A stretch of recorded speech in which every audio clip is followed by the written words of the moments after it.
Friends, सत्य study junction में आपका स्वागत है और मैं लेकर आई हूँ leading case first year second semester से मुस्लिम लॉ के अंतर्गत।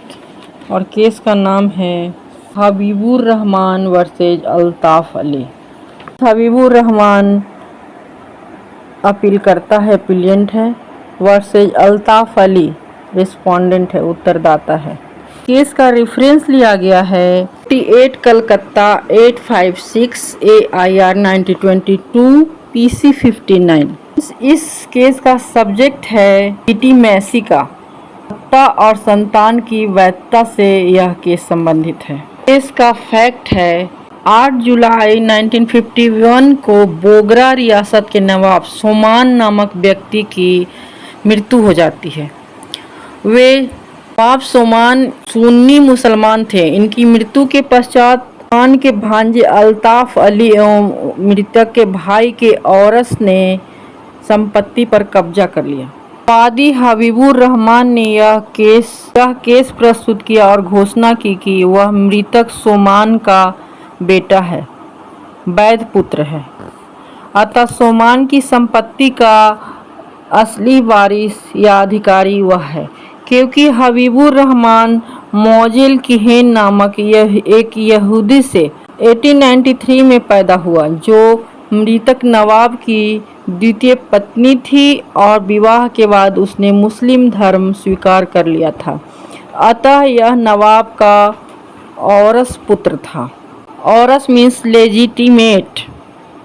लेजिटिमेट सन था। यही नहीं, नवाब ने कई अवसरों पर हबीबुर को अपना वैध पुत्र स्वीकार किया था। अब यहाँ पर विचारणीय प्रश्न यह था कि फर्स्ट है, क्या मौजिल कोहिन का नवाब से विवाह हुआ? सेकंड है, यदि विवाह हुआ था तो क्या वादी नवाब और मौजिल कोहिन का जायज पुत्र था?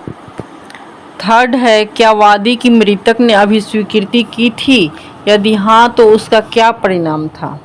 यह केस विचारण न्यायालय में जाता है। विचारण न्यायालय का मत है कि मौजिल कोहेन एवं नवाब की शादी नहीं हुई थी एवं उनके द्वारा उत्पन्न नाजायज पुत्र को वैध तरीके से नवाब ने अभी स्वीकृति नहीं दी थी, अतः वादी कोई अनुतोष पाने का अधिकारी नहीं है, कि इंटाइटल नहीं है, वो उसका दावा खारिज कर दिया जाता है। प्रथम अपील होती है और प्रथम अपील में इस निर्णय के विरुद्ध वादी ने कलकत्ता उच्च न्यायालय में अपील प्रस्तुत करता है, जिसके पश्चात फिर से केस खारिज कर दी जाती है। प्रिवी काउंसिल में अपील की जाती है। वहां पर निर्णय के विरुद्ध वादी व अपीलांट ने प्रिवी काउंसिल में अपील दायर करता है। मुस्लिम विधि में वैधता की स्वीकृति के लिए शर्तें होती है, जो कि इस प्रकार है। फर्स्ट है, स्वीकार करने वाले व्यक्ति में विधिक रूप से संविदा करने की क्षमता होना अनिवार्य है।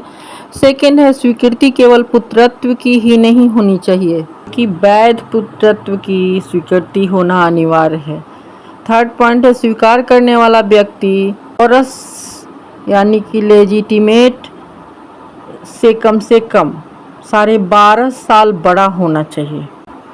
जिस व्यक्ति को संतान के रूप में स्वीकृत किया जा सकता है, उसे ऐसी संतान न होनी चाहिए जिसका जन्म पर स्त्री गमन या अविवाहित स्त्री पुरुषों के समागम के फलस्वरूप हुआ है, क्योंकि इस प्रकार के कृत्य मुसलमान अपराध विधि के अनुसार दंडनीय है।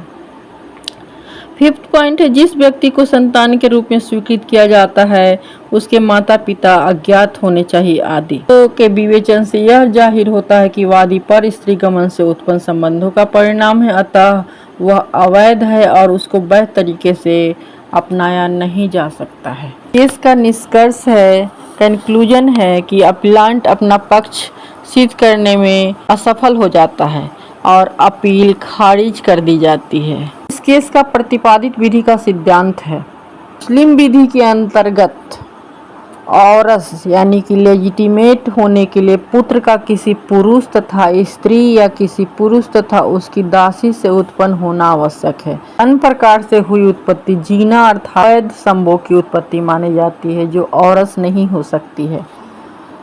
सेकेंड पॉइंट है, स्वीकृति केवल पुत्रत्व की ही नहीं होनी चाहिए, बल्कि वैध पुत्रत्व की ही स्वीकृति होना आवश्यक है। तो फ्रेंड्स, आपको केस डिस्कशन कैसा लगा कमेंट करके बताएं, और अगर मेरा वीडियो अच्छा लगे तो मेरे चैनल को सब्सक्राइब करें। मिलते हैं नेक्स्ट वीडियो में, तब तक के लिए बाय बाय।